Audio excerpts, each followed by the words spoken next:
नमस्ते। कलमकारी के पेज से आज मैं उर्मिला गुप्ता आप लोगों को अनुवाद और लेखन के बारे में कुछ अ, अपने एक्सपीरियंस आप लोगों से साझा करूँगी। नमस्ते मनीष जी। शुरू कर देते हैं अब या थोड़ा-सा देर रुकते हैं? ऑडियो क्लियर है?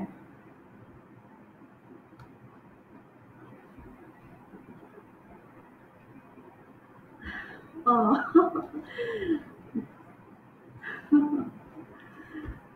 सब दोस्त आ रहे हैं, अच्छा लग रहा है। मतलब मैं सच में ये सोच रही थी कि कोई भी नहीं आने वाला है और मैं ब्लैंक अपने रूम में ऐसे स्क्रीन चला के बात करने वाली हूँ। थैंक यू आप सब लोगों का। मेरा ऑडियो क्लियर है? क्या हम आगे बात बढ़ाएं?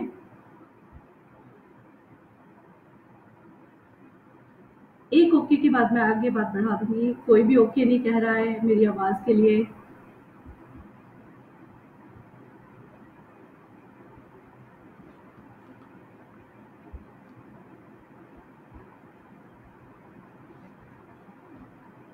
हेलो, आवाज़ आ रही है? से समथिंग, कोई ओके बोल दीजिए, मैं आगे बढ़ सकती हूँ।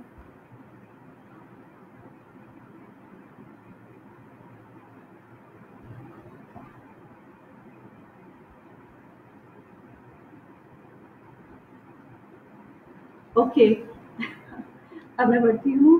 अपनी बात शुरू करने से पहले मैं आज की शाम और इस जो माहौल है सिर्फ दिल्ली में नहीं, भारत में नहीं, जो पूरी दुनिया में है, उस शाम के लिए दो लाइन फैज़ साहब की कहना चाहूँगी।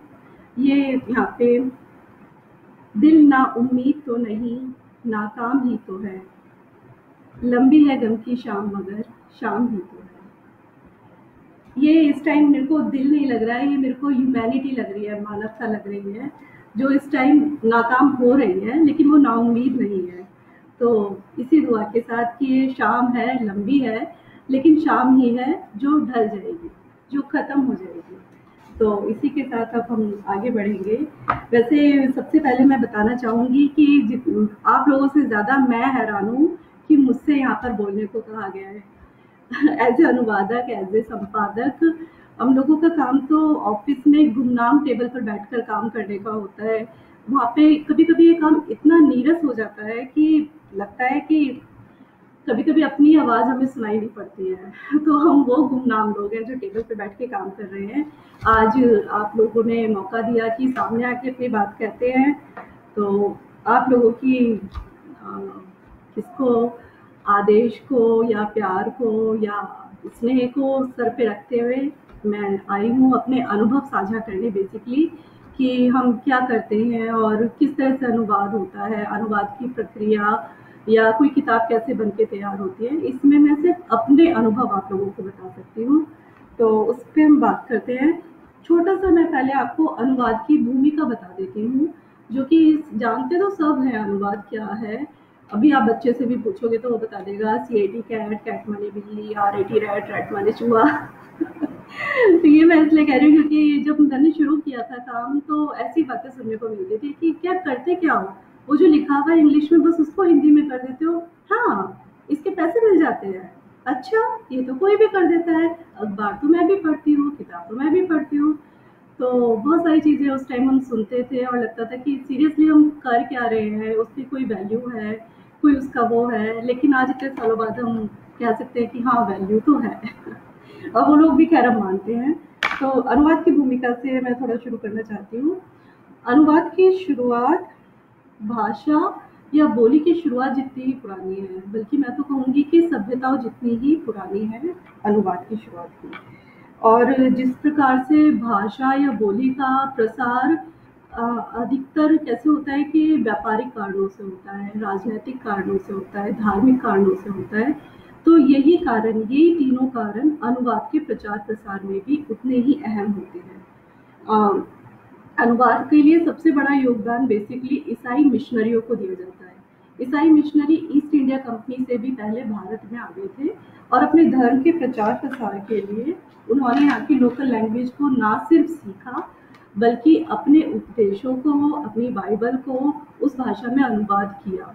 उनके धर्म को, उनकी चीज़ों को थोड़ा बहुत समझा और अपनी तरफ से उसका तर्जुमा कर दिया ताकि वो वहाँ तक पहुँच सके। वे यहाँ पे जब धर्म की बात आती है तो मेरे को OMG, oh my God film का परेश रावल का एक डायलॉग याद आता है कि बेसिकली उनसे पूछा गया था कि धर्म करता क्या है? धर्म का क्या काम है हमारी लाइफ़ में? तो वो बोलते हैं कि धर्म या तो आपको बेबस बनाता है या आतंकवादी बनाता है। अब मैं वैसे तो सच में मैं घोर आस्तिक हूँ, लेकिन मैं उनकी इस बात को नकार नहीं सकती।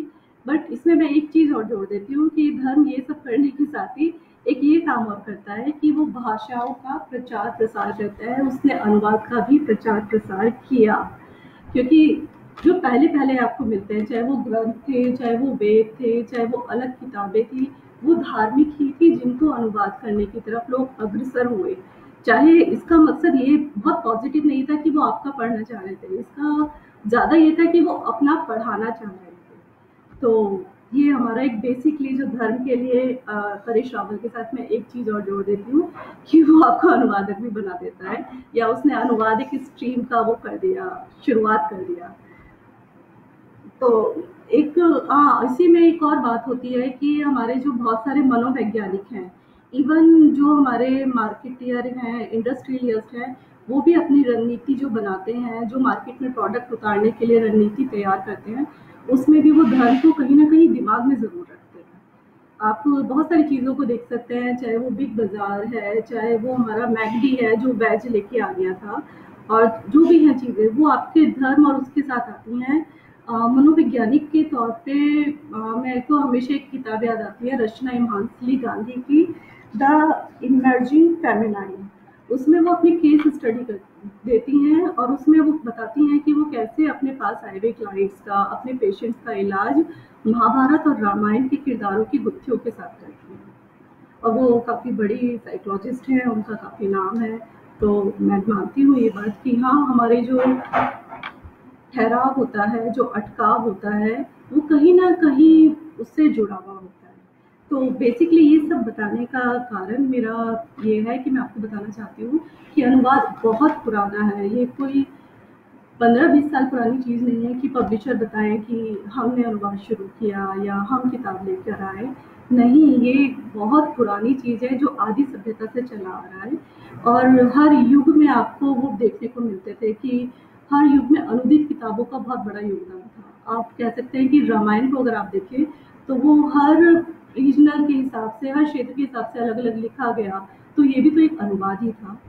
क्योंकि राम तो एक ही जगह पे हुए होंगे, लेकिन उसका अलग-अलग जो जितने आपको वो मिलते हैं, संस्करण मिलते हैं आपको। तो ये यहाँ पे था। फिर भारतेंदु के आप नाटक देख सकते हैं कि उस भारतेंदु युगीन में कि कितने तरह के नाटकों का अनुवाद होता था, और शुरुआत से ही अनुवाद के सारे रूपों हमारे सामने थे, जिसमें कि आप कह सकते हैं शाब्दिक अनुवाद, भावनात्मक अनुवाद और लिप्यंतरण, ये सब हमारे सामने था। मैं इस बीच देख लेती हूँ आप लोग कुछ बात कर रहे हो तो। अब मैंने आपको इतना बताया कि धर्म और उसके हिसाब से, लेकिन अनुवाद अब थोड़ा सा मैं बता देती हूँ बॉलीवुड, क्योंकि वो मेरे लिए बहुत क्लोज रहता है, हमेशा मेरे दिल के, मेरी हर लाइन में घुस के आ जाता है वो कहीं से।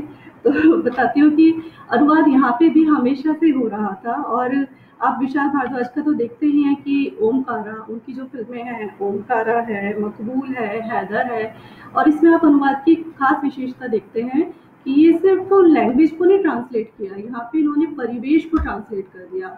आपको कोई नाम, इंग्लिश नाम नहीं मिल रहे, कोई अंग्रेज नहीं दिख रहा, कोई गांव अंग्रेजी नहीं है, उन्होंने हमारे परिवेश तक का कर दिया। तो वो इस तरह से अडॉप्ट किया कि सब कुछ वो हो गया, वो एक गाँव, यूपी के गाँव में सेट हो गया, वो कश्मीर के गाँव में सेट हो गया, हैदर बन गया, और वो सब माहौल सब उसके अंदर वो हो गया। तो ये एक अनुवाद का तरीका है, ये भी मुझे बहुत पसंद है, पर ये हमारे भी किताबों में नहीं होता, जिसके लिए हमारी कोशिश रहती है कि किताबों में हमें कुछ इस तरह का करना चाहिए। क्योंकि जब बाहर की हम किताबें कर रहे होते हैं या बाहर के हम पढ़ रहे होते हैं, तो वो नाम हमें समझ नहीं आते, हम अंत तक उनसे रिलेट नहीं कर पाते कि शुरू किस नाम से हुआ था। तो ये भी एक अनुवाद का रूप है। इसके अलावा कुछ वो वाली फिल्मों के भी नाम लेती हूँ जो हमारे डायरेक्टर बड़ा चौड़ा होकर बताते हैं कि ये तो इंस्पिरेशन है। इंस्पिरेशन नहीं है बाबू, वो भी अनुवाद है, वो रीमेक के रूप में आ जाता है, जो कि अब हमें पता पड़ रहा है, जो क्योंकि हमारे पास इतने सारे OTT प्लेटफॉर्म आ गए हैं, तो हम समझ पा रहे हैं कि बाप रे कितना ज़्यादा कॉपी मारा गया। सलमान खान वाली मूवी पार्टनर, वो हिच का रीमेक थी। मैंने प्यार क्यों किया जस्ट गो विद इट का थी। दुश्मन आई फॉर एन आई का था। और हमारे बागबान मेक वे फॉर टुमारो था। मैं खिलाड़ी तू अनाड़ी द हार्ड वे था। और गुलाम आमिर खान हमारा प्यारा ऑन द वाटर फ्रंट था। तो ये लाइन तो बहुत ही लंबी है, और इसको भी मैं सिर्फ इसलिए बताना चाह रही हूँ आपको कि अनुवाद का आप स्कोप देखिए कि कितना उसका स्कोप है।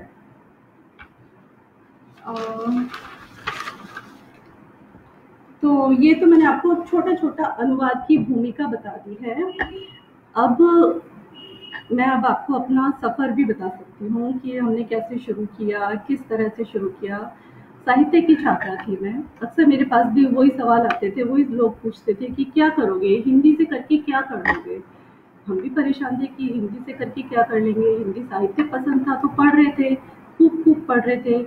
अब उसका इस्तेमाल, क्योंकि दुनिया है, समाज है, उनको प्रोफ़ेशनल चाहिए या कुछ पैसों के हिसाब से चाहिए, तो वो मेरा नहीं था। मैं कहीं सेक्रेटरी नहीं बन सकती थी, मैं कहीं क्लर्क नहीं बन सकती थी, मैं डॉक्टर, नर्स नहीं बन सकती थी। तो पता नहीं पड़ रहा था, लेकिन पढ़ना पसंद था। तो सिर्फ पढ़ रहे थे। फिर एमए के बाद अनुवाद परिषद से, भारतीय अनुवाद परिषद से मैंने कोर्स किया ट्रांसलेशन का। तब तक मेरे को पता नहीं था कि ट्रांसलेटर एज ए प्रोफेशनल काम करते हैं। मुझे लगता था कि वो शौकिया काम कर देते होंगे, क्योंकि जिनके बारे में मैं जानती थी वो ज़्यादातर लेखक थे या बहुत बड़े बड़े साहित्यकार थे, हरिवंश राय बच्चन और इस तरह के लोग अनुवाद का काम कर रहे थे। तो तब तक आइडिया नहीं था मेरे को कि ये ऐसा मार्केट है। एक्चुअली मैंने काम 2007-8 में शुरू किया था, तो तब तक बिल्कुल ही आइडिया नहीं था कि इतना प्रोफेशनलिज्म होता है या आपका एक पोस्ट होता है ट्रांसलेटर का, ये मेरे को नहीं पता था। बिकॉज़ मैं बहुत ज़्यादा नॉलेजेबल नहीं हूँ। तो ये पॉइंट था, तो वहाँ से मैंने कोर्स किया। फिर उसके बाद मैंने यात्रा बुक्स जॉइन किया, जहाँ पे कि मैं प्रूफ रीडिंग, एडिटिंग के लिए गई थी। राइटिंग में फ्लो अच्छा था, तो था कि कुछ-कुछ ब्लर्ब लिख देंगे, कुछ चीज़ें तैयार कर देंगे, मार्केटिंग के हिसाब से थोड़े से पॉइंट्स दे सकते हैं, तो वो था। फिर एक किताब आई सामने नंदन ने लेखनी की, तो पूछा गया कि ये कर सकते हो? मुझे भी नहीं पता था कि मैं कर सकती हूँ। पढ़ा, अच्छा लगा। उसमें हमारे टाइम का बात था कि 90s में बैंकिंग किस तरह से इंडिया में आया और कैसे सब चीज़ें बदल गई, वो सब उसके अंदर था। वो बड़ा अच्छा लगा कि अरे हाँ, ये तो चीज़ हुआ। वाक़ई में लोग डर रहे थे कि बैंक आएगा तो हमारी जॉब चली जाएगी, कंप्यूटर आएगा तो वो आपको वो कर देगा। और किस तरह से निलेखनी ने, नंदन निलेखनी ने कंप्यूटर को उतारा, हर जगह उतारा और मैन पावर भी लाई। ये बहुत डाउट था उस टाइम पे कि जैसे कंप्यूटर आएगा हमारी मैन पावर खत्म हो जाएगी और कितने लोग बेरोजगार हो जाएंगे। तो वो डर था।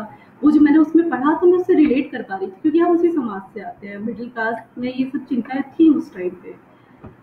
तो अच्छा लगा, मैंने कहा हाँ मैं कर सकती हूँ। तो वो कुछ लोगों के साथ मिलकर मैंने वो किताब का अनुवाद किया। फिर थोड़ा थोड़ा सफ़र चला। फिर अली सेठी का किया, अली सेठी की किताब मैंने की। फिर जूडी बालन मिला। जूडी बालन में जब मैंने किया तो उसमें जो मेरे कोलीग्स थे और जो फ्रेंड्स थे, उन लोगों का ये कहना था कि जो ये उसके अंदर नायिका है उसमें हमें तुम्हारी आवाज़ सुनाई दे रही है। तो वो मुझे अच्छा लगा, क्योंकि वो मेरी एज की लड़की थी, अपने हस्बैंड से लड़ रही है, हस्बैंड से प्यार करती है उतना ही, लेकिन जो डेली की लड़ाइयाँ होती है वो हो रहा था और वो सब था। उससे मैं रिलेट कर पा रही थी, क्योंकि हम भी यंग कपल थे। तो इस तरह से फिर बढ़ता चला गया काम और आगे सिलसिला हमारा। अनुवाद में जो बेसिकली आज आके मैं देखती हूँ अपना, एक जो पता पड़ता है कि मैं किस तरह का कर पाती हूँ अनुवाद, तो मैं दो चीज़ें देखती हूँ। मैं माइथोलॉजी देखती हूँ अपने अनुवादित अनुदित किताबों में, और मैं कंटेम्प्रेरी देखती हूँ। कंटेम्प्रेरी मतलब आधुनिक या जो चल रहा है, जैसे कि मैंने अनुजा चौहान कर रही हूँ, मैं मार्क मैंसन कर रही हूँ, किया है मैंने, प्रीति शेनॉय किया है, सवी शर्मा किया है, रश्मि बंसल किया है। तो ये कंटेम्प्रेरी, ये मैं इजीली कर पाती हूँ, और मैं माइथोलॉजी भी अच्छे से कर लेती हूँ। तो कई कई लोग मुझसे सवाल पूछते हैं कि कैसे आप ये दो दो जॉनर जो अलग अलग है, भाषा एकदम अलग है, आप इसको कैसे लेके चलते हैं। तो हाँ, अब कंटेम्प्रेरी के लिए मैं कह सकती हूँ कि मेरी यूएसपी ये है कि जैसे मैं आपसे बात कर रही हूँ मैं वैसे लिखती हूँ, तो वो उसमें चल जाता है। लेकिन माइथोलॉजी में आपको एक माहौल क्रिएट करना पड़ता है, आपको बताना पड़ता है कि क्या-क्या हुआ, सिर्फ़ आपको बात ही नहीं कह देनी है, आपको वो थोड़ा-सा माहौल बना के रखना पड़ता है। तो ये होता है, क्या तैयारी करनी चाहिए किसी किताब को? कुछ क्वेश्चंस हैं, मैं बीच में थोड़े-थोड़े से क्वेश्चंस भी लेती चलती हूँ। टाइटल को लेके हमारे यहाँ पे बहुत लंबी जंग छिड़ती है, डेफिनेटली जंग छिड़ती है। राहुल हेमराज जी ने सवाल पूछा है कि टाइटलिंग का अनुवाद जब शब्द रश हो जाता है, तो शब्दशः हो जाता है, तो कोई किताब कैसे उठाएगा? डेफिनेटली ये बिल्कुल है, और एज़ ए अनुवादक मैं कभी इसका सपोर्ट नहीं करती, और आप देखेंगे कि हमारी किताबों में नहीं भी होता है, लेकिन बहुत जगह पे हम बेबस होते हैं, बहुत जगह पे पब्लिशर भी बेबस होता है कि जब ऑथर की डिमांड होती है या मार्केटिंग वाले बंदों की डिमांड होती है, तो वहाँ पे हम थोड़ा-सा रुक जाते हैं। जी, 2012 में आई थी जूडी बालन की किताब, बिल्कुल। वो मुझे बहुत पसंद भी है। मेरी शादी के साइड इफ़ेक्ट हमने उसका नाम रखा था। एक्चुअल में हमारी जो संपादक थी मीरा जी, उन्होंने सुझाया था शादी के साइड इफ़ेक्ट। फिर बात हुई कि शादी के साइड इफ़ेक्ट तो कॉपीराइट हो चुका है, क्योंकि फरहान अख्तर और विद्या बालन की फ़िल्म बन रही थी उसके ऊपर। तो फिर हम टाइटल से हिलना नहीं चाह रहे थे। टाइटल बहुत कहानी को एकदम सूट कर रहा था, सब कुछ निकल के आ रहा था। तो फिर लास्ट में हम लोगों ने उसके अंदर मेरी जोड़ के हमने उस नाम को हथिया लिया। मेरी शादी के साइड इफ़ेक्ट कर दिया हमने। हाँ, तो क्या तैयारी करनी चाहिए किसी किताब का अनुवाद करने से पहले? तैयारी, मेरी जो तैयारी होती है बेसिकली, मैं उस किताब में उतरने की कोशिश करती हूँ, मैं उसको पढ़ना शुरू कर देती हूँ, और अनुवाद मेरा तब तक आगे नहीं बढ़ पाता जब तक कि मैं किसी भी कैरेक्टर से रिलेट ना कर जाऊँ। एक कैरेक्टर से मुझे रिलेट करना पड़ता है। ये बहुत फ़नी लग सकता है किसी को, बट एक होता है मेरे लिए, एक जो एक किक होती है, वो ये होता है कि किसी भी कैरेक्टर से मुझे या तो इंस्पिरेशन हो या मुझे उससे प्यार हो, तो मैं आगे बढ़ पाऊँगी, नहीं तो एक हम रुक जाते हैं, हम अटक जाते हैं। एक तलाक ऐसा भी एक तलाक ऐसा भी, उस किताब का नाम हम इसलिए नहीं रखना चाह रहे थे क्योंकि तलाक नहीं हुआ, वो इतने प्यारी जोड़ी है और वो तलाक नहीं ले रहे हैं, वो उतना ही लड़ रहे हैं जितना हम नॉर्मल कपल कोई भी लड़ते हैं कि दफ़ा हो जाओ यहाँ से, निकल जाओ यहाँ से, और अपनी शक्ल मत दिखाना। तो ये तलाक नहीं है, हो जाता है ये वाला लड़ाइयाँ हम सबकी हो जाती है।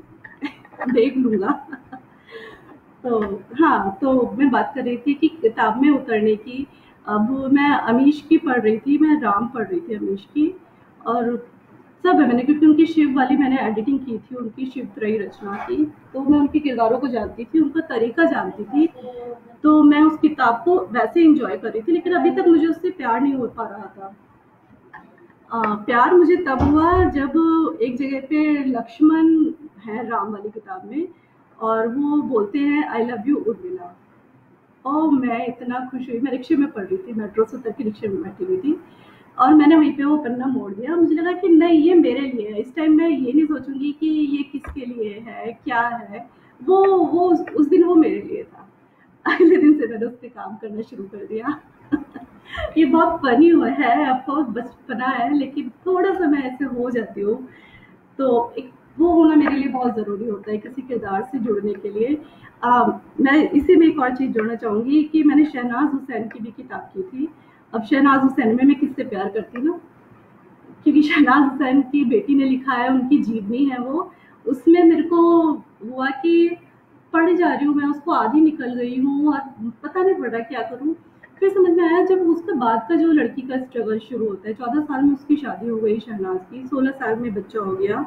ठीक है, कोई मुझे फ़र्क नहीं पड़ा, वो बहुत हाई क्लास फैमिली से थी, वो सब चीज़ें अफ़ोर्ड कर सकती थी। लेकिन उसके बाद का जो उसका स्ट्रगल था कि उसने कितने काम कर के छोड़े हैं। बहुत सारे लोग ऐसे होते हैं कि उन्हें नहीं पता होता कि क्या काम करें, क्या नहीं करें। अब हम सब आलिया भट्ट नहीं होते जो 3 साल की उम्र में जानते हो कि उन्हें बड़े होके एक्ट्रेस बनना है। मेरे को नहीं पता था, मेरे को 22, 23, 24 साल तक नहीं पता था कि मुझे क्या करना है। बस ये पता था कि कुछ करना है, तो वो मेरे को वहाँ से वो किक मिली कि शहनाज़ बिल्कुल हमारे जैसी थी। उसने ब्यूटी पार्लर का कोर्स किया, उसने साड़ी डाइंग का काम किया, उसने प्रोडक्ट्स बनाए, या उसने डिज़ाइनिंग, कपड़ों की भी डिज़ाइनिंग शुरू की। बहुत सारी चीज़ें कर के वो एक पे पहुँची। तो एरर एंड डन वाला काम था कि आप गलतियाँ करोगे तो वो करोगे। तो वहाँ से फिर मैं उसके साथ मेरे को एक इंस्पिरेशन हुआ कि हाँ यार, इस लड़की में बात है, ये सिर्फ अमीर लड़की वैसी नहीं थी, उसने काम कर करके छोड़े। तो वहाँ पे मैं उसके साथ कनेक्ट हुई। एक और मैं सवाल लेती हूँ। अनुवाद एक बहुत बड़ी जिम्मेदारी है। लेखक के मूल को बिना छेड़े उसकी बात को अगली भाषा तक पहुंचाना आपको कभी कोई चुनौती लगी? हमेशा चुनौती लगती है प्रतिमा जी, ये बात तो सबसे बड़ी चुनौती होती ही है हमारे लिए कि हम कैसे करें, मूल को कैसे करें। अब एक मोटा सा था कि मैंने किताब में जिन्नी कर रही थी, तो वो एक एडवर्टाइजिंग कंपनी में है और वो बात बात पे गाली देते हैं, वो कफ बोलते हैं एक दूसरे को, वो गालियां देते हैं, वो ब्रा की बात, वो किसी भी चीज की बात बहुत ओपनली कर रहे हैं। एडवर्टाइजिंग एजेंसी में ऐसा काम, ऐसे अब माहौल होता है, और अब आपको वो बात अपनी किताब में उतारनी है। और हिंदी में आपको बहुत कुछ मिल जाता है, लेकिन आपको झट से ना चुटीला अंदाज नहीं मिलता। जैसे हम मजाक की तरफ आते हैं, कॉमेडी की तरफ आते हैं, तो वो व्यंग्य हो जाता है। व्यंग्य हिंदी में बहुत मिलता है, लेकिन एक light rom com romantic comedy Hindi में झट से नहीं मिलती है। तो ऑफकोर्स वो मेरे बहुत ज़्यादा, उससे मैं उलझी जूझी। फिर बहुत सारी चीज़ों में हमने ट्रांसलिट्रेशन किया कि जैसे उनके वही वाले वर्ड रखे, जैसे फ्रेनेमी रखा, भैंस कैफे रखा। उनकी जो मेड बना के लाती है वो नेस कैफे नहीं था, वो ऑफकोर्स भैंस कैफे था, उसमें से भैंस की दूध की बदबू आ रही थी। तो ये वाली चीज़ें हमें फिर बचा के रखनी पड़ती हैं माहौल के हिसाब से। तो अगर आप ये नहीं कर पाते हो तो आपका फिर खुद ही पढ़ के आपको बुरा लगता है बेसिकली, क्योंकि मैं एडिटर भी हूँ, मैं प्रूफ रीडर भी हूँ। तो जब मैं अपनी किताब ट्रांसलेट कर लेती हूँ तो फिर मैं उसको बहुत सख्त एडिटर बन के काम करती हूँ, और मैं कहती हूँ नहीं ये ऐसे नहीं हो सकता। मुझे अपनी लाइनें हिलाने में बिल्कुल गुरेज नहीं होता। कई बार मैंने ऑथर के साथ पढ़ के भी काम किया है, कई बार अपने पब्लिशर के साथ भी, और मैं सामने से कहती हूँ नहीं नहीं नहीं ये नहीं चल रहा, इसके साथ हमें दूसरा वाला रखना पड़ेगा। तो ये करना पड़ता है हमें। अब मैं थोड़ा सा माइथोलॉजी और थोड़ा सा कंटेम्प्रेरी समझाने के लिए 2-2 मिनट की रीडिंग कर सकती हूँ क्या, ताकि आपको थोड़ा सा फर्क पता पड़े कि किस तरह से भाषा को सिंपल रखते हुए भी आपको किरदार तक ले जाना पड़ता है। आई होप ऐसा हमारा फॉर्मेट होगा कि थोड़ी देर में रीडिंग कर सकूं, या आप लोग नहीं रोकने वाले हैं तो मैं पढ़ ही डालती हूँ। मेरे पास किताब है सीता, आमिश की। इससे मैं आपको थोड़ा सा माइथोलॉजी का पुट दे सकती हूँ, थोड़ी सी मैं इसमें चीज़ें आपको पढ़ के बता सकती हूँ।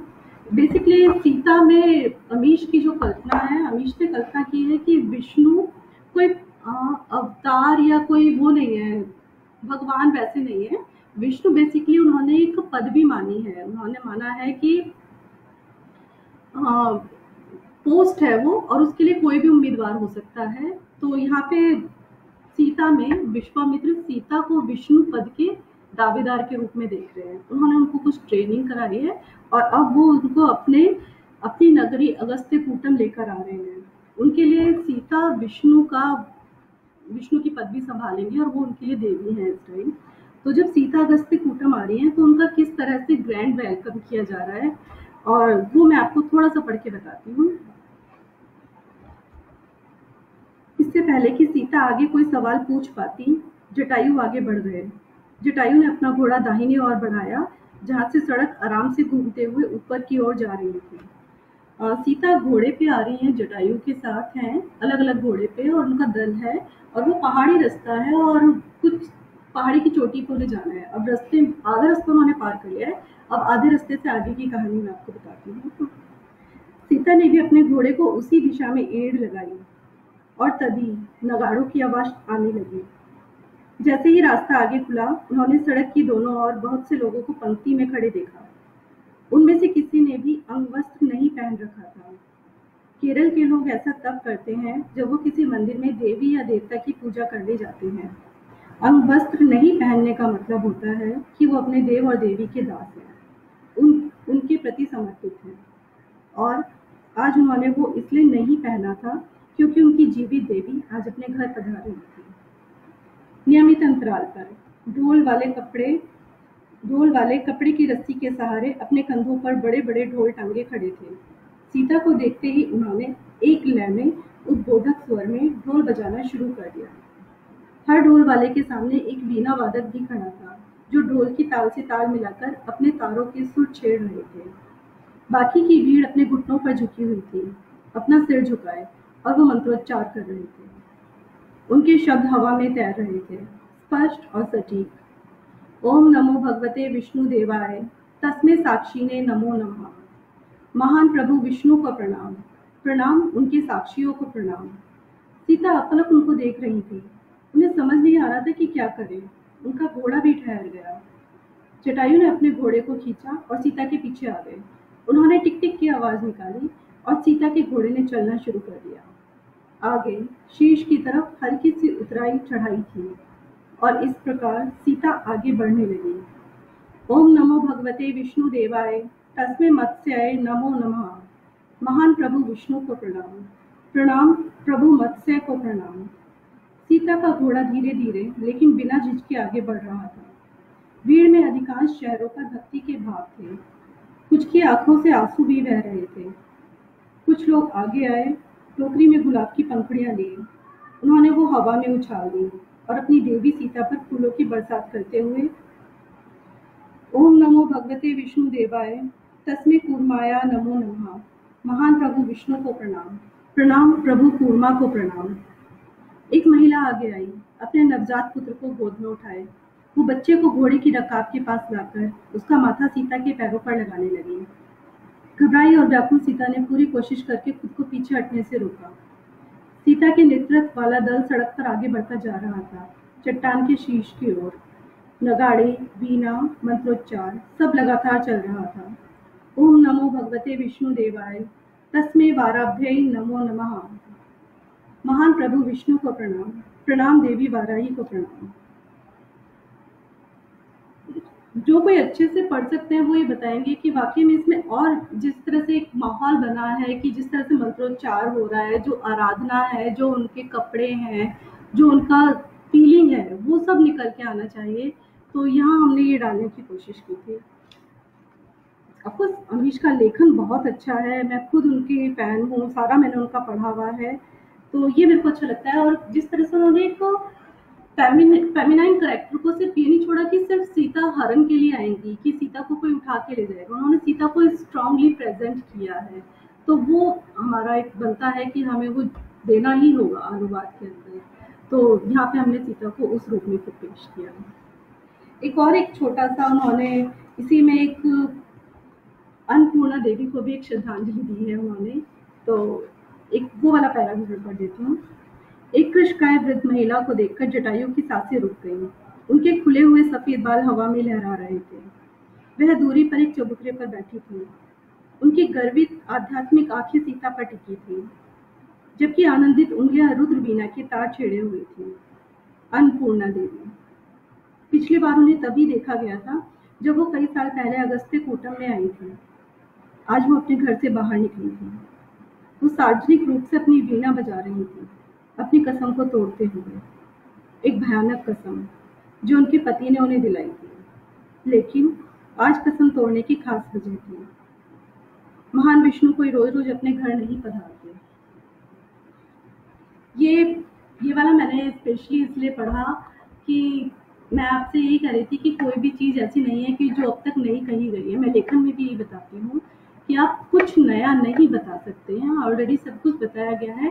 सिर्फ आपके कहने का ढंग और आपके अंदर इतनी प्रवीणता होनी चाहिए कि आप उस बात को कैसे उसमें जज्ब कर लेते हैं। अगर हम अमीश की किताबें देखते हैं तो सीता की कहानी कोई नई नहीं है, सीता की सबको पता है। इवन अन्नपूर्णा देवी की कहानी कोई ये नहीं है कि वो पहली बार कह रहे हैं या कुछ है, सब जानते हैं। उनके पति की दिलाई कसम, उनका जो, क्योंकि वो उनसे ज़्यादा टैलेंटेड थी, उन्होंने सब बजाना बंद कर दिया, लेकिन किस तरह से उन्होंने सीता की कहानी में उसको एक छोटे से रूप में पैराग्राफ में ले लिया। जैसे एज ए राइटर अगर हम चाहते हैं तो हमें ये चीज़ें करनी चाहिए। आप ये मत सोचिए कि आप कुछ ऐसा यूनिक लेके आने वाले हैं कि जो नहीं हुआ, सब कुछ हुआ हुआ है। एक बार एक सेशन में मैंने नरेंद्र कोहली को सुना था, उन्होंने कहा था कि उनसे किसी ने सवाल किया था कि आप महाभारत पे लिखते हैं, आपको ये नहीं लगता कि आपको समकालीन पे कुछ लिखना चाहिए? तो उन्होंने कहा समकालीन में ऐसा है क्या जिसपे आप लिख सकते हैं, या जो नया है? आप मुझे बताइए, आज की कोई भी घटना, चाहे वो हमारी पॉलिटिक्स की है, चाहे वो हमारी सोसाइटी की है, चाहे वो हमारे रिलीजन की है, वो सबके सब उसी से जुड़ी हुई हैं, धर्म, अर्थ, काम, मोक्ष। इन चारों से अलग कुछ नहीं है, इन चारों से जुदा कोई नहीं है। कोई भी बात, कोई भी हम काम कर रहे हैं, इवन हम ट्रांसलेशन कर रहे हैं या कुछ भी हम कर रहे हैं, वो सब कुछ इसी से जुड़ा हुआ है, धर्म, अर्थ, काम, मोक्ष। तब सुन के सच में लगा था कि हाँ, बात तो यही है। उसके बाद आप कुछ भी पढ़ते हैं, आप ओटीटी पे जाके वेब सीरीज में कुछ भी देखते हैं, सब कुछ का बेस यही है। उसके बाद आप उन्हीं पे उड़ान भर रहे होते हैं, उन्हीं को इधर से उधर उठा के घुमा रहे होते हैं, उसमें आपकी खूबसूरती दिखती है। यही काम हम ट्रांसलेटर का है, यही काम हम लेखकों का है। और आप बताइए, आप लोग कुछ सवाल पूछना चाहते हैं? नहीं तो मैं एक और किताब पढ़ूंगी। एक सवाल है आदित्य का, आदित्य नारायण का। स्लैंग शब्द किसी एक संस्कृति से जुड़ी होती है और कभी-कभी वास्तव में उसका कोई मतलब नहीं निकल सकता। ऐसे में एक अनुवादक के नाते क्या किया जा सकता है? क्या उस इससे अनुवाद पर कोई फ़र्क पड़ता है? स्लैंग से बहुत फ़र्क पड़ता है और हम कोशिश करते हैं कि अगर हमारी भाषा में भी है तो हम वो ले लेते हैं, नहीं तो फिर हम हिंदी ही ले लेते हैं। अब जैसे कि मार्क मैनसन में सब जगह है कि फ़क, फ़क, तो उसके लिए हमने कहा है घंटा फ़र्क नहीं पड़ता। क्योंकि हम जो हमारी जो लैंग्वेज के अंदर जाता है, हम उसके अंदर उसी को यूज़ कर सकते हैं कि यार नहीं कोई फ़र्क पड़ता, तुम मेरे लिए घंटा मायने नहीं रखते। तो इस तरह से जहाँ पे आप अनुवाद कर सकते हो और जो सहज है, वहाँ पे आप उसको यूज़ कर लीजिए।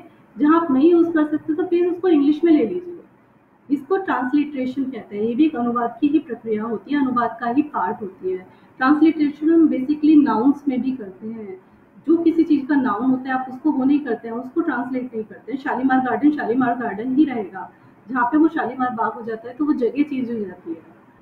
जयपुर लिटरेचर फेस्टिवल ही रहता है। आप उसको साहित्य उत्सव नहीं बना सकते। साहित्य उत्सव बात कर सकते हो, लेकिन जब जहाँ पे उसको Jaipur literature festival noun use होना है, वहाँ पे आपको जयपुर लिटरेचर फेस्टिवल ही यूज करते हैं। तो ट्रांसलेशन में ही कई कई रूप हमें एक साथ लेते हुए चलना पड़ता है। ऐसा नहीं है कि भावात्मक अनुवाद अलग चीज़ है, शब्दात्मक अनुवाद अलग चीज़ है या लिप्यंतरण अलग चीज़ है।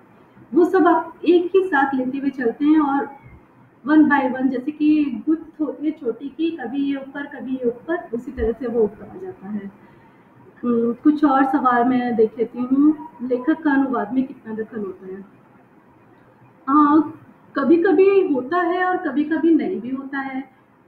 ये डिपेंड करता है, लेकिन जैसे कभी होता भी तो ऐसा नहीं है कि वो किताब खराब करने के लिए होता है, उससे किताब अच्छी भी बन पाती है।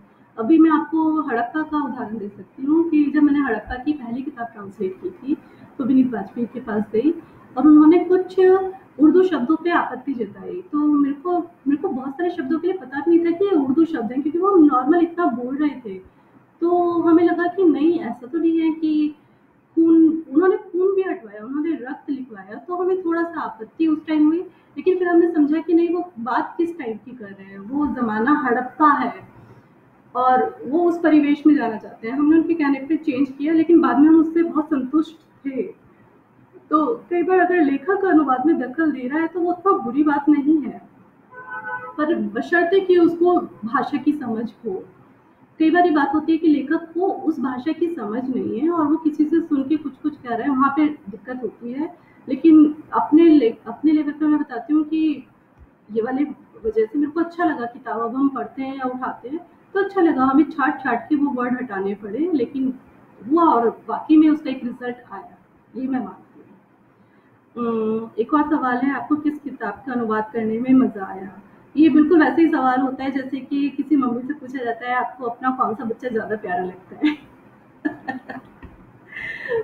मेरे जैसे लेखक उनको अपना चाइल्ड कहता है, ऐसे ही मैं भी बोलती हूँ कि ये सब मेरे चाइल्ड हैं। बस ठीक है कि मैं सैरोगेट मदर हूँ इनकी, रियल मेरे नहीं है ये बच्चे, लेकिन हैं फिर भी सारे अपने।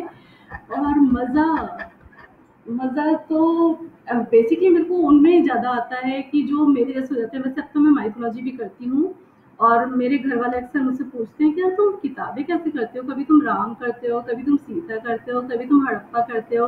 अभी मैंने मेघनाद भी की थी और वो सब लोग इतना हँसते हैं कि किसी दिन तुम्हारा फ़ोटो उन्हीं की एल्बम में लग जाएगा। तो ये बात तो ये है कि जब कहानी में आप घुस जाते हो तो मज़ा आने लगता है।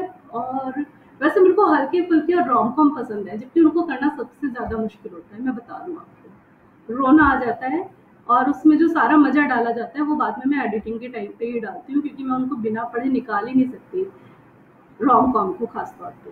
क्योंकि उसका जो निचोड़ होता है ना, वो तभी आता है, उसको आप तभी कसते हो और ढालते हो, तो ये आता है। तो मैंने आपको एक माइथोलॉजी का उदाहरण दिया, अब मैं आपको एक रोम कॉम का उदाहरण देती हूँ। रोमांटिक कॉमेडी, ये एक सीरीज होती है, एक क्या कहते हैं इसे, जॉनर होता है रोमांटिक कॉमेडी का। तो बेसिकली ये बहुत मज़ेदार किताब है जिंदी। ये पॉलिटिक्स पर बेस्ड है, राजनीति पर आधारित। इतनी मज़ेदार किताब मैंने नहीं पढ़ी है कि राजनीति जैसे विषय से हम भागते हैं, डरते हैं, घबराते हैं, लेकिन अनुजा ने अपनी शैली में इसको इतना मज़ेदार बनाया। किताब में जो नायक नायिका हैं वो बचपन में एक दूसरे की तरफ अट्रैक्ट हैं, फिर वो अलग हो जाते हैं। बड़े होने के बाद जब वो मिलते हैं तो पता पड़ता है कि वो दोनों अपोजिट पार्टी के कैंडिडेट हैं और अब वो एक दूसरे के सामने इलेक्शन लड़ने के लिए खड़े हैं। तो इस सिचुएशन में उनका दोबारा मिलना होता है। तो सब कैंपेनिंग और सब चुनाव के प्रचार प्रसार के बीच में उनका जो बीच बीच में हल्का हल्का सा अट्रैक्शन होता है, जब वो मिलते हैं तो उनका जो पुराना फ्लेम होता है वो निकल के आता है, उसको वो दबाते हैं और ये सब करते कराते हम एंड तक पहुंचते हैं। लेकिन यहाँ पे मैं बता दूं कि दोनों ही बंदे, लड़का भी लड़की भी, ऐसा नहीं है कि प्रेम की वजह से अपनी कुर्सी छोड़ देंगे या अपना हक छोड़ देंगे, नहीं। ये लड़की जिन्नी वो है जिसको अपनी पसंद का लड़का भी चाहिए और अपनी पसंद की कुर्सी भी चाहिए। बस हमको ऐसा होना चाहिए, क्यों हम सेक्रीफाइस करते रहे। तो ये वो जिन्नी है। उस जिन्नी का थोड़ा थोड़ा सा मैं अंश पढ़ के दिखाती हूँ, सिर्फ लैंग्वेज के हिसाब से कि लैंग्वेज में आपको किस तरह से चेंज करना पड़ता है। दीदी, अपना पप्पू फुसफुसाया, मैं अपने अंडरवियर में फ़ोन छिपा कर लाया हूँ। मैं बाथरूम से बात कर रहा हूँ। उन्होंने बस अभी मशीनें खोली ही हैं। अब यहाँ पे सीन ये है कि रिज़ल्ट आने वाला है, इलेक्शन हो गया है। अब वोटिंग हो रही है टीवी पे और ये सब लोग बैठे हैं सामने। तो इन लोगों का एक-एक बंदा वहाँ पे भी खड़ा होता है जाके, इलेक्शन जहाँ पे काउंटिंग हो रही है, तो वहाँ पे इनका ये पप्पू गया हुआ है और वो अपने अंडरवियर में फ़ोन डाल के ले गया है। तो ये बात है। बहुत बढ़िया पप्पू, मैंने भी फुसफुसाते हुए कहा। फिर मुझे एहसास हुआ कि मुझे फुसफुसाने की क्या ज़रूरत है, तो ज़ोर से बोली, अब बार-बार बाथरूम में मत आना, नहीं तो किसी को शक हो जाएगा। वापस जाओ और उन पर नज़र रखो। हम टीवी के सामने बैठे हैं। अब किसी भी पल से अपडेट आनी शुरू हो जाएगी। ओके, चिंता मत करिए दीदी, उसने कहा। अब मैं ये भी बता देती हूँ कि ये पवित्र प्रदेश है, यूपी का कोई छोटा-सा एरिया। लड़की बहुत हाई-फाई है, सब है, लेकिन इलेक्शन उसने वहाँ से लड़ा है क्योंकि वो उसकी दादी की सीट थी। तो ये लोग जो हैं, वो ये वहीं के कार्यकर्ता हैं, तो इनकी लैंग्वेज इस तरह की है। बंटी सिसोदिया की मत सोचो, मैं फुफकारी, बाहर जाओ। मैंने फ़ोन रखा और माँ की तरफ मुस्कुरा कर देखा। पप्पू अंदर फ़ोन लेकर आया है। इसे सुन वहाँ खुशी की लहर दौड़ गई। फाइनली काउंटिंग का दिन आ पहुंचा था। हम सब एकदम ही बेकार से होटल गगनदीप में बैठे थे।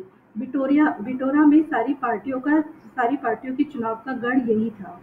फिर नॉर्मल पब्लिक स्कूल से थोड़ी सी दूर था, जहाँ पर वोटों की गिनती हो रही थी। सब यहाँ मौजूद थे। मेरी क्रैक टीम, उनकी क्रैक टीम, जमीनी कार्यकर्ता, परिवार और दोस्त। आईजेपी गैंग भी उसी होटल में था, ठीक हमारे नीचे वाले फ्लोर पे। अब ये दोनों पक्ष विपक्ष हम लोग आपस में कितना भी लड़ लें, लेकिन ये लोग होते ऐसे हैं कि जब काउंटिंग हो रही है तो ऊपर नीचे के फ्लोर पे ये लोग टिके हुए हैं। जब भी हम खुशी से चिल्लाते वे और तेज आवाज में चिल्लाते, जिससे हमें और भी तेज चिल्लाना पड़ता और चीखों की आवाज से पूरा होटल गूंजने लगता। होटल को चुनावी अखाड़ा बनने पर बहुत गर्व था और वह बड़े सब्र से हमारी आवाजें सुनते हुए अपने कान बंद ही कर लेते थे। तो अब इलेक्शन का थोड़ा सा, एनडीटीवी का इलेक्शन स्पेशल प्रोग्राम बस शुरू ही हो रहा था।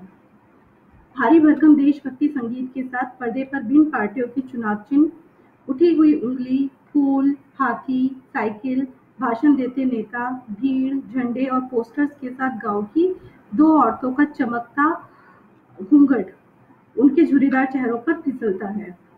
आखिरी फ्रेम में एक युवक अपनी स्याही लगी उंगली कैमरे को दिखाता है।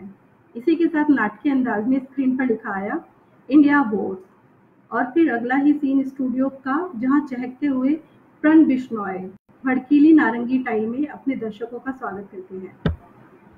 Good morning and welcome to India wars, उन्होंने बार-बार पलकें झपकाते हुए ऐलान किया। उनकी दाढ़ी और आवाज़ दोनों ही उत्साह की वजह से कुछ काँप रही थी। आज इंडिया के लिए बहुत बड़ा दिन है, दुनिया के सबसे बड़े लोकतंत्र का उत्सव, भारत के आम चुनाव के परिणामों का दिन, जिसके लिए भारत से लगभग 60 मिलियन मतदाताओं ने वोट किया था। यह टीवी का सबसे बड़ा रियलिटी शो है, जो कभी यहाँ लाइव चलने वाला है। पूरा दिन आपके देश के 550 काउंटिंग बूथ से लाइव अपडेट मिलती रहेगी। आज राजाओं के ताज उतर सकते हैं, नौसिखिए सत्ता में कदम रख सकते हैं, सारी धारणाएं ढह जाएंगी और एक इतिहास का निर्माण होगा। क्योंकि ये इंडिया है, यहाँ लोकतंत्र का बोलबाला है। यह वह दिन है जहाँ पब्लिक ही देती है और पब्लिक ही ले भी लेती है। इसमें ऑफकोर्स मैंने बिल्कुल वही वाला डाला कि न्यूज़ सुने, एंकर की लहजे सुने, एनडीटीवी को समझा और वो डाला। तो ये हमने एक एनडीटीवी का दिखाया था, एक इसके साथ ही हम यहाँ पे एक और दिखाते हैं ठुमका चैनल का, जो कि वहाँ का एक रीजनल चैनल है। तो ठुमका चैनल के लिए आपको समझना पड़ेगा, जहाँ तेज लाल लिपस्टिक लगाए एक सजी धजी सी महिला स्टूडियो में बैठी थी। उसके पीछे केसरी, सफेद और हरे रंग की नियॉन लाइट पर उभर कर लिखा था, वोटर्स का है जमाना।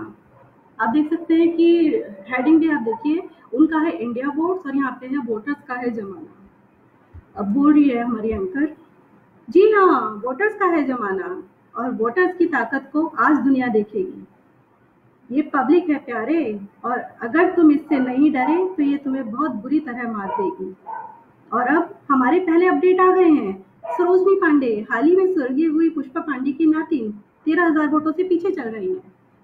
तो मतलब वो ऐसी खबरें भी इतने उत्साह से सुनाते हैं कि जो हाल ही में स्वर्गवासी हुई है, पीछे भी चल रही हैं, लेकिन वो एकदम उत्साह के साथ आपको परोस देते हैं। तो बेसिकली मैं आप लोगों को बोर नहीं करना चाह रही हूँ, बस मैं आपको थोड़ा सा लहजा बताना चाह रही हूँ, क्योंकि मैं दोनों तरह का काम करती हूँ। तो वो एक छोटा सा फर्क बता रही हूँ। मे बी हम जब अनुवाद कर रहे हैं फर्स्ट ड्राफ्ट में फ्लैट हो जाता है, अगर आपका साथ भी ऐसा हो रहा है या किसी के साथ भी हो रहा है तो वो क्वाइट ऑब्वियस है, वो फ्लैट हो जाता है। आपको जो दूसरा फुट है वो सेकंड रीड में डालना पड़ता है, उसको साफ करना पड़ता है, बहुत सारी चीज़ें हटानी पड़ती हैं, कभी किसी बात का मतलब समझाना पड़ता है। तो अनुवाद को मैं जैसे अक्सर कई और भी जगहों पे कहती हूँ, यहाँ पे भी मैं कहती हूँ कि अनुवाद बेसिकली प्रैक्टिस है। जैसे डॉक्टर बोलते हैं कि वो प्रैक्टिस कर रहा है, ऐसे हम भी बोलते हैं कि हम प्रैक्टिस कर रहे हैं। हम कोई भी एक्सपर्ट नहीं है, कोई फाइनल ट्रांसलेशन नहीं है। आप किसी की भी ट्रांसलेशन, मेरी भी ट्रांसलेशन उठा के उसका और फेयर ड्राफ्ट बना सकते हैं। ये बात तो किताबों के लिए भी कहते हैं ना, कि किताबें भी किसी भी लेखक ने लिखी है, कुछ भी है, उसमें सुधार की और संशोधन की गुंजाइश बनी रहती है। किताबों का काम ही है, वो फुल स्टॉप लगाने आपकी लाइफ में नहीं आती, वो आती है आपको थोड़ा सा लाइव करने, थोड़ा सा सोचने के लिए, थोड़ा सा आपके दिमाग को और करंट लगाने की। चलो सोचो, एक नए हिंदी अनुवादक को कौन सी या कैसी किताब पढ़नी चाहिए? ये बिल्कुल रीडर की अपनी चॉइस होनी चाहिए कि उसको कौन सी किताब पढ़नी है, उसको किस चीज़ का शौक है, उसको पॉलिटिक्स पसंद है, उसको फिक्शन पसंद है, उसको नॉन फिक्शन पसंद है, तो वो पढ़ सकता है बिल्कुल। और अनुवादक तो मतलब फिर अनुवादक को तो बहुत सारा पढ़ना पड़ेगा। अगर वो एज ए अनुवादक पढ़ना चाह रहा है तो पढ़े बिना छुट्टी नहीं है भैया जी, आपको बहुत सारा पढ़ना ही पड़ेगा। ये लेखक और अनुवादक की पहली शर्त होती है। आपको चाहे चश्मे लग जाए, आपकी आंखें ड्राई हो जाए, लेकिन पढ़ाई तो करनी पड़ेगी। सुझाने के लिए बहुत हो जाता है, मेरी किताब पढ़ लो। तो ये हो जाता है। बाकी आपकी बिल्कुल चॉइस है, अपनी चॉइस के हिसाब से आप पढ़ सकते हैं। गीता जी, मुझे भी बहुत अच्छा लग रहा है। मैं पहली बार ऐसे लाइव बोल रही हूँ, और कई बार तो थोड़ा सा स्टूपिड भी लग रहा है कि अकेले कमरे में बेटा आके 2 बार झाँक गया है कि मैं ऐसे ज़ोर-ज़ोर से क्यों बोल रही हूँ अकेले कमरे में बैठ के। कि एटलीस्ट किसी के फेस तो दिखते हैं, हम ज़ूम कॉल पे होते हैं तो कुछ लोग हमें दिख रहे होते हैं। बट ओके, मुझे लगा कि जब मैं अपने काम की बात कर रही हूँ तो तब थोड़ा-सा मुझे अच्छा लगा किताब पढ़ के। और कुछ सवाल हैं आपके तो आप कोई पूछ सकते हैं मुझसे, नहीं तो मैं आज की शाम की समाप्ति एक अच्छे से शेर के साथ करना चाहूँगी। पता नहीं शेर कहते हैं या उसको गज़ल कहते हैं, ये नहीं पता, लेकिन वो मेरे दिमाग में अक्सर घूमता रहता है। मैं कहाँ रुकता हूँ अर्श ओ फर्श की आवाज़ से, मुझको जाना है बहुत दूर हदे परवाज़ से। मैं कहाँ रुकता हूँ अर्श और फर्श की आवाज़ से, मुझको जाना है बहुत दूर हदे परवाज़ से। तो ये यहाँ पे मैं ही नहीं हूँ, ये यहाँ पे कोई एक बंदा नहीं है, ये यहाँ पे हम सब ह्यूमैनिटी हैं, हम सब रीडर्स हैं जो किसी भी चीज़ से नहीं रुकेंगे और बहुत आगे तक हम जाएंगे। अभी आप क्या पढ़ रही हैं? ओहो, बहुत डेंजर सवाल हो जाता है क्योंकि हम एक के बाद एक किताबों पे जंप करते रहते हैं। काम करने के लिहाज से तो मेरे पास कुछ है, अभी मार्क मैंसन की सेकंड किताब है, मैं वो पढ़ रही हूँ, मस्तान पढ़ रही हूँ, और बीच-बीच में मैं दीपक चोपड़ा भी पढ़ लेती हूँ। मुझे इंस्पिरेशन वाली किताबें भी बहुत चाहिए होती हैं, थोड़ा-सा हमको खुद को अप करना होता है, तो ये सब भी मैं पढ़ती रहती हूँ। इमर्जिंग फेमिनाइन मैं पढ़ लेती हूँ क्योंकि मुझे भी लगता है कि किसी दिन मेरे को किसी साइकोलॉजिस्ट की ज़रूरत होगी, तो किसी भी साइकोलॉजिस्ट की कोई किताबें होती हैं तो बीच-बीच में से मैं उनको ज़रूर थोड़ा-थोड़ा पढ़ लेती हूँ। थोड़ी-सी गुत्थी सुलझाने में मदद मिलती है। और सवाल, बुक जो आप करना चाहती हैं बट कर नहीं पाई। किताबें तो ऐसे बहुत सारी होती हैं, पर्टिकुलर तो अभी नाम याद नहीं आएगा। वैसे तो मैं ना किसी डोंट नो, मैं ऋषि कपूर की करना चाहती थी शायद तो पर मैंने पता किया कि ऋषि कपूर ने अपने ट्रांसलेटर को दे दिया, तो मुझे थोड़ा सा ना लगता है कि मैं वो अच्छा कर सकती थी क्योंकि चिंटू चिंटू जी का जैसा किरदार है, जैसे उनके मूड स्विंग्स होते हैं, तो ठीक है, मैं उनसे कभी as a press as a वो सामने बात नहीं करना चाहूँगी क्योंकि वो किसी पे भी भड़क जाते हैं, लेकिन फिर भी एज ए पर्सनैलिटी वो मुझे अच्छे लगते हैं, उनकी कहानियाँ मेरे को मज़ेदार लग सकती हैं, तो मैं उनकी किताब पढ़ना चाहती थी। आई गेस वो हिंदी में आ चुकी है।